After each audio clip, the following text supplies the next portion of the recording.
अस्सलाम वालेकुम my YouTube family, myself Soleha Shaikh और आप देख रहे हैं मेरा चैनल लाइफ विद सोलेहा।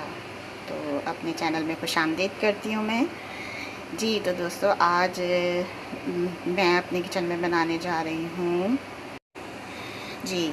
आज मैं बनाने जा रही हूँ जर्दे के रंग के चावल। इसको हम खस्सी बिरयानी भी कहते हैं, लेकिन बाज़ लोग इसको कहते हैं कि ये हिंदुस्तानी बिरयानी होती है। तो बट मैं आपको ये बता दूँ, हिंदुस्तानी बिरयानी हमेशा बकरे के गोश्त में बनती है और ये बकरे के गोश्त में नहीं बना रही, मैं जस्ट आलू में बना रही हूँ।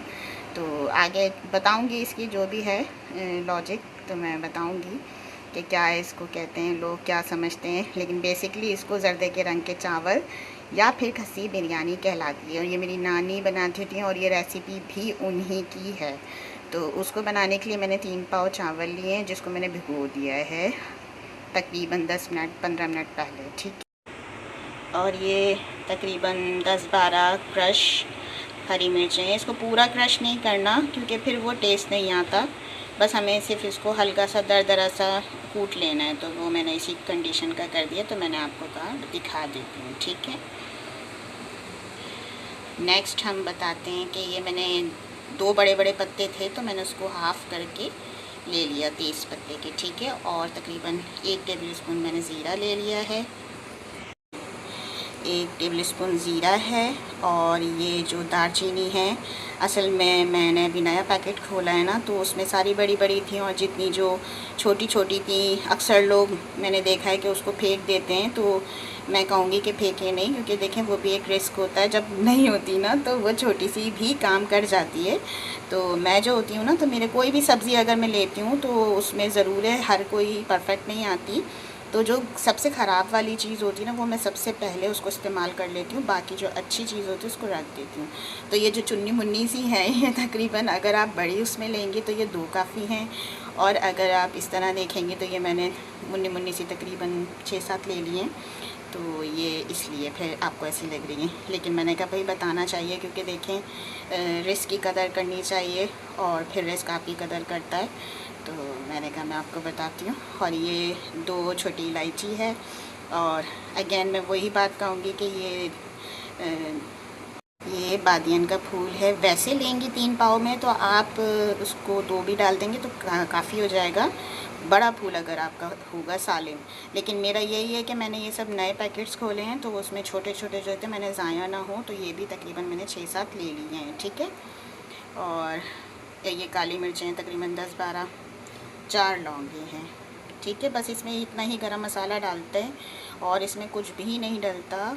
कि आप चाहें तो आप सोचें कि टमाटर डालेंगे, ये डालेंगे, अक्सर लोग डाल भी लेते हैं, लेकिन देखें जो टेस्ट इस रेसिपी को फॉलो करके आएगा ना, आप फिर पहले आप इस रेसिपी को बना के देखिएगा, फिर अगेन आप उसमें टमाटर भी डाल के देखिए बनाएंगे ना, तो टेस्ट तो देखे आ ही जाता है। बट लेकिन जो कुछ रेसिपीज़ होती हैं ना, तो उसमें हमें थोड़ा सा उसी चीज़ को फॉलो करना चाहिए। तो मैं कहूँगी कि आप उसमें टमाटर नहीं डालें, इसमें प्याज भी नहीं डलती, ये भी मैं आपको बता दूं कि इसमें प्याज भी नहीं डलती। और ये अभी मैंने 1 टेबल स्पून सिर्फ नमक लिया है, क्योंकि अभी ये सिर्फ मैं इसके मसाले में डालूँगी और फिर यखनी में डालूँगी। फिर जब ये तैयार हो जाएगी तो जब मैं चावल डालने लगूँगी तो बाकी के प्रोसेस में नमक चेक करके डालूँगी कि ज़्यादा या कम जो भी होगा, ठीक है। तो इसलिए मैंने अभी मेंशन सिर्फ 1 टेबल स्पून ही किया है। और ये 2 टेबल स्पून के करीब मैंने ये लहसुन अदरक पेस्ट ले लिया है, ठीक है। ये 1 पाव दही है, लेकिन इसमें 1 पाव दही नहीं डलता तकरीबन। मैं तो देखें अगर कम भी होता तो कम ही डाल के मैं गुजारा कर लेती हूँ, कोई ऐसा नहीं है। लेकिन मैं आपको ये कहूँगी कि अगर 3 पाव है तो 3 पाव में कम से कम भी हाफ़ कप आप ज़रूर लें। तो इसमें से भी मैं अपनी रिक्वायरमेंट के हिसाब से लूँगी, बाकी का फिर हम रायता बनाएंगे। और ये मैंने तकरीबन 6 आलू लिए थे, उसको मैंने इस तरह से क्यूब शेप में काट दिए। इसमें क्यूब शेप में ही कट के डालेंगे। आप अगर स्लाइस काट के डालेंगे या दूसरे डिफरेंट स्टाइल से डालेंगे तो वो उसकी बिल्कुल जी।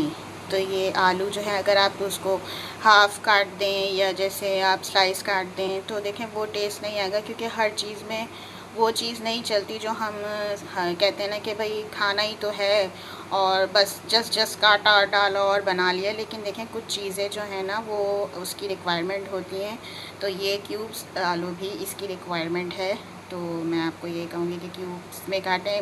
अगर आप फिर भी अपने हिसाब से काटना चाहते हैं तो वो आपकी मर्ज़ी है, लेकिन मैंने आपको यही बताया कि ये क्यूब्स में ही कटते हैं। अब हम जो हैं इसको 1 कप ऑयल में, वही मैंने जो आपको चमचे का नाप दिखाया था, तो मैं 3 पाव ले रही हूँ, तो वो 3 चम्मच मैं डाल के थोड़ा सा और डालूँगी अलग से जी। तो मैंने तेल में इसको डाल के सब कुछ साथ डाल दिया और यखनी चढ़ा दी। तो एक और चीज़ आप ये सुन लें कि यखनी में आप इतना ही पानी डालिएगा कि जितने आलू, जैसे आपको दिख रहे हैं ना कि ये डूब गए, हद से ज़्यादा यखनी मत बनाइएगा पानी की, क्योंकि देखें इसमें गोश्त नहीं है ना, ये आलू की है।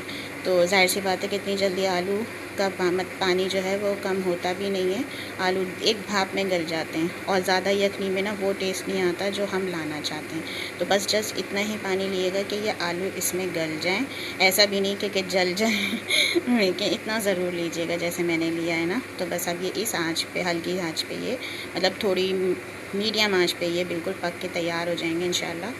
तो आलू जब गल जाएंगे तो उसके बाद हम इसमें चावल डालेंगे, दही डालेंगे, और उसके बाद फिर हम चावल डाल के फिर बाद की प्रोसेस आपको दिखाते हैं, ठीक है जी। दोस्तों, तो मैंने इसमें देख लें यखनी में उतना ही कम पानी रखा था ना, तो ये जब तक आलू गल रहे थे तो ये इतनी सी थोड़ी सी रह गई है।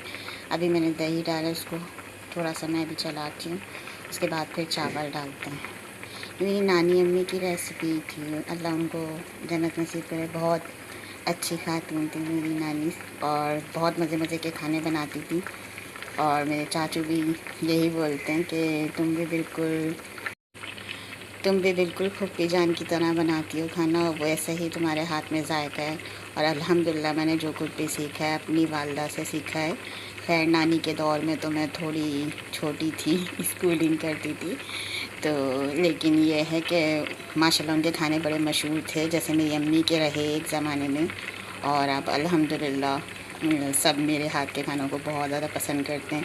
बस अल्लाह की दी हुई इज़्ज़त है। और देखिए, खाने में ना हमेशा टेस्ट पता है कैसे आता है, एक तो कंसंट्रेट करके इंसान को बनाना चाहिए, बिल्कुल दिमाग एक जगह हो, और बिल्कुल कूल हो के प्यार से, बिल्कुल आराम के उसमें अच्छे इन्वायरमेंट में जब इंसान खाना बनाता है ना, तो यकीन कीजिए वो दिल से बनाए हुए खाने जो होते हैं ना, जो आप ऐसे ही झटपट और बेजार होके जो बनाएंगे ना, उस खाने को आप टेस्ट करें, और जो आप दिल से बना रहे होंगे ना, उस खाने को आप टेस्ट कीजिएगा, तो आपको खुद ही पता चल जाएगा कि वो खाना अलग ही कुछ होता है, ज़बरदस्त किस्म का। जैसे कि लोग बोलते हैं ना, जैसे सब लोग बोलते हैं कि माँ का हाथ का खाना जो होता है वो कोई नहीं बना सकता। बिल्कुल सही कहते हैं, माँ के हाथ का खाना कोई नहीं बना सकता।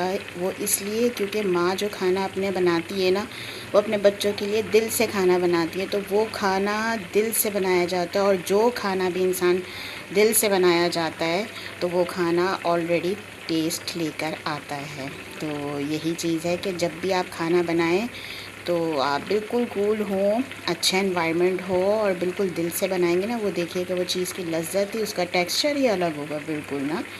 तो ये चीज़ है। और सेकंड ये कि इसको लोग बोलते हैं कि हैदराबादी वो हिंदुस्तानी बिरयानी है, इसको लोग बोलते हैं। तो ये हिंदुस्तानी बिरयानी नहीं होती, वो हमेशा बेसिकली बकरे के गोश्त से बनती है। आप कभी भी शादियों में जाते होंगे, जो बकरे के गोश्त की बिरयानी होती है वो होती है हिंदुस्तानी बिरयानी कहलाती है। तो वो भी मुझे अल्हम्दुलिल्लाह बनानी आती है, और मैंने एक आध दिन में बना के दिखाना है आपको इंशाल्लाह। तो एक्चुअली मैंने बना ली थी, उसकी वीडियो जो थी, इसको लोग बोलते हैं वो बकरे के गोश्त से बनती है। और बकरे का गोश्त में जो बनते हैं उसका जो बिल्कुल आप देखें, ये जो मेथड मैंने आपको बताया है और उस मेथड को आप देखिएगा, बिल्कुल अलग है, बिल्कुल अलग है। तो आप खुद ही समझ जाएंगे कि वो बिल्कुल अलग है, और उसका टेस्ट भी इतना ज़बरदस्त होता है। इसका भी टेस्ट है, हर इंसान हर चीज़ का टेस्ट होता है, बट ये है कि डिफरेंट तरीके होते हैं। और आप भी ये ज़रूर ट्राई कीजिएगा, और यकीन करें आधे घंटे के अंदर, अगर आपके चावल भीगे हों तो आधे घंटे के अंदर आप जस्ट बनाया आपने, और खिलाया और सबसे तारीफ़ें बटोरी। तो ये इतनी जल्दी बनने वाला होता है। तो जब भी अगर मेरे घर में अचानक भूख लग जाती है और कुछ मतलब अभी फ़ौरन नहीं मिल पाता, गोश्त नहीं बन पाता, तो लेकर आने में जितनी देर लगती है तो इतनी देर में मैं फटाफट बना के सबको खिला भी देती हूँ। तो ये आप लोग भी खिलाइएगा और अपनी राय से मुझे ज़रूर आगाह कीजिएगा। अब बस मैं इसमें चावल डालूँगी और उसमें मैं बाकी का नमक डाल के देखूँगी कि कितना सही है और कितना डालना है।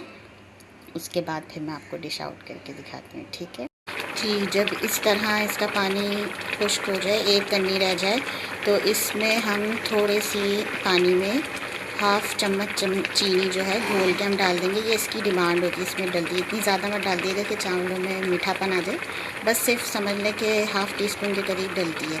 और फिर इसी कंडीशन में मैं जर्दे के रंग भी डालूँगी और केवड़ा एसेंस डालूँगी। फिर इंशाल्लाह आपको डिश आउट करके दिखाती हूँ जी। ये देखें, ये बिल्कुल रेडी हो चुके हैं। अब मैं इसको डिश आउट करूँगी और फिर आपको दिखाते हैं सेट करके जी। तो देखें, ये रहा इसका फाइनल लुक, कितना खिला खिला और ज़बरदस्त बना है। इसमें जर्दे का रंग भी थोड़ा सा डलता है क्योंकि आधे वाइट आधे जर्दे के रंग के होते हैं।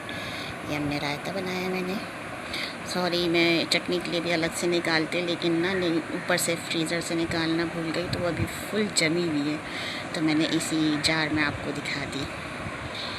तो ये देखें, ये कितना यम है ना, आप खाएंगे तो आपको पता चलेगा। और ज़रूर मैंने जिस तरह से आपको स्टेप बाय स्टेप बताया है, तो उसी तरीके से आप फॉलो कीजिएगा और अपनी राय से मुझे अपनी फ़ीडबैक से आगाह कीजिएगा। अपनी राय से ज़रूर आगाह कीजिएगा मुझे और अपनी दुआ में याद रखिएगा। अगर पसंद आई हो रेसिपी तो उसको लाइक कर दीजिएगा, शेयर कीजिएगा और मेरे चैनल को सब्सक्राइब कीजिएगा। अल्लाह हाफ़िज़।